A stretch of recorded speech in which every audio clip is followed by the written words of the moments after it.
And because there is no monitoring going on, we have to have that in practice. We have to have an athlete's diary in place.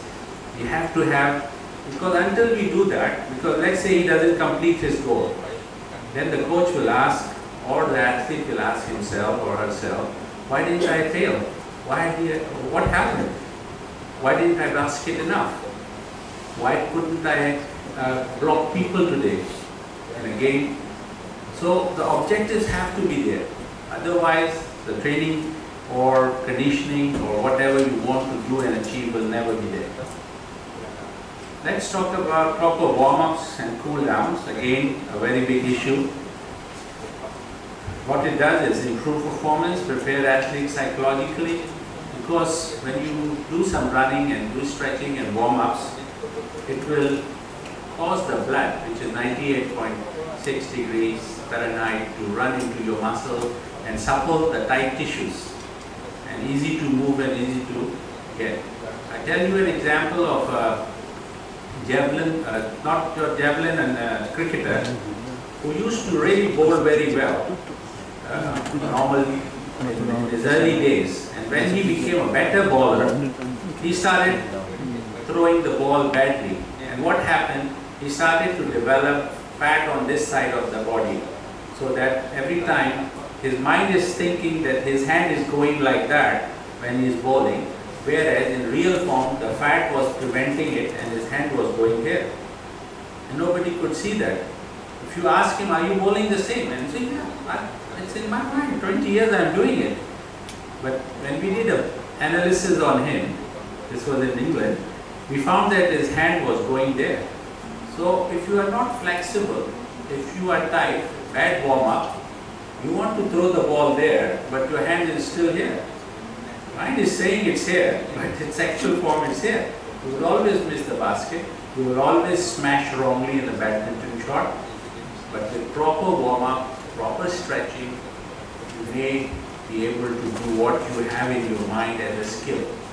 So the execution of the skill and translation of all the details to the muscles and the joints can go well if you really warm up and do stretching. And the chances of injuries will be lesser. And that's how you can prevent injuries. Well, soft tissues are cold, tighter in the cold situation. It's true, body going to conjunct. And that's why they are more susceptible to tear. If you don't warm up, the muscle is like this. It goes in and out. The fibers, actin and myosin.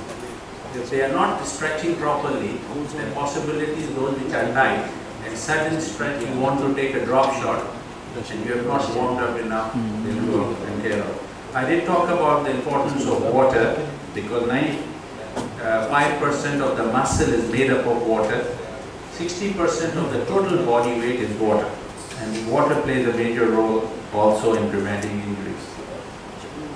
Again, warm-up improves coordination and minimize accidents, slips, falls. If you are, even though you are not required to stretch in your sport, but suddenly somebody bumps into you or you fall on your own and you are required to prevent your falling, you stretch and overstretch. If you are properly warmed up, you will prevent that injury to happen. Sudden speeding and sudden texting. I don't run on the uphill. If I go to Nasik or next to Sheraton on that hill, I think I'll collapse if I go up. Although I am a very good runner on the ground, still I feel my heart is not trained to give my muscle enough blood in such a short period of time of running uphill. This is, if you want to experience, you can try yourself. If you are a street runner, go to Sheraton and go up just walking. And at the top of the hill, you will know what it means, how much taxing is done to your heart. So it's quite important to train aerobically and anaerobically, because sometimes your sport may require you to overstress or overstretch your capabilities from requiring just 20 liters per minute of blood circulation to another 30. So that is why the coach or the physical trainer should mix the training from aerobic to anaerobic areas also. Temperature. We did talk about temperature last time. I did show you a slide. It's like your car. If your cooling system is not working efficiently, then obviously you will get overheated. And when you get overheated, all systems and organs in the body will jam up. They will not function to your liking. So cooling effect is important. The type of baju you are going to wear for your sport on a rainy day or on a very hot day is very important again. So management of temperature and conditioning your cooling system for training for long period is important.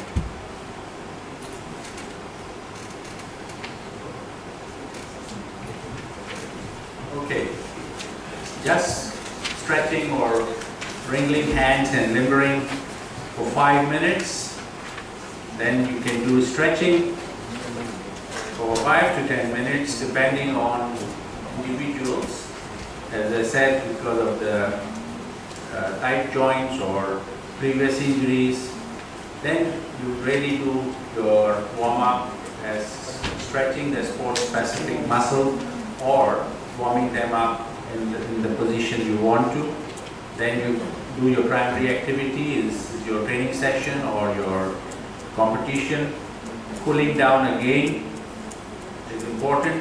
Why? Because normally when you cool down and do your stretching, then what happens that all dead tissue or all used tissue is replaced by the fresh blood. So new healthy blood is circulated to the used substances or enzyme, and when the new blood goes into the muscle, it replenishes a lot of energy back to the muscle for the next section or the next day.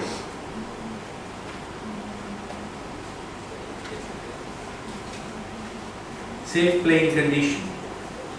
Another area we never observed. Today I am training in an indoor for some badminton game with no aircon. Then I played there for 3 months. My body gets conditioned to that environment. And suddenly I go outdoor and then I start playing there outdoor. My body gets conditioned to the outdoor. So I am confusing my body. The type of sweating I need is different when I am training outdoor from indoor. It's good, but I would always train in the environment or teach my athletes to train in the environment which they are expected to play their competition. This is how a coach should design or should tune their people. Environment in which you are expected to play your match should be simulated, including the temperatures, including the surface.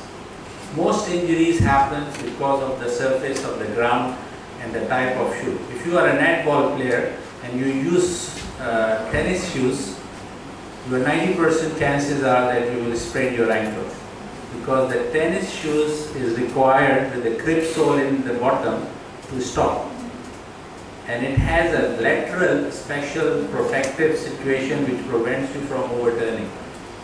Whereas in the netball shoes, they are totally different. They are not like cross trainers, and their lateral side is mostly having a support, the whole lateral side. I saw them in Australia recently. I didn't know that they are so well made. I never realized the importance of it. So your attire is very important. The type of shoes and footwear. You can't wear basketball shoes for netball, because basketball you can jump up, you land, and there is a high possibility of ankle movement. So they are high anklers normally, the basketball shoes. The importance of shoe isn't there. The importance of surface. If you try to play on a hard court, then you go to the wooden court.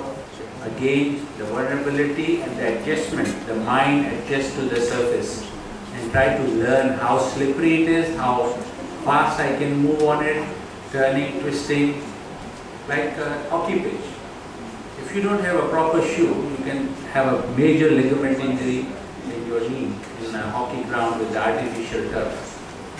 And I saw Samja or class, right? There's the artificial turf now for soccer. You need to have a proper shoe, otherwise it will get stuck there. Your body will move, the shoe will not move. And that can give you a major injury. The importance of playing surfaces, surface condition, if there is water there, what type of things need to be checked to prevent injuries when you are allowing people to play. Free of debris is of course very important.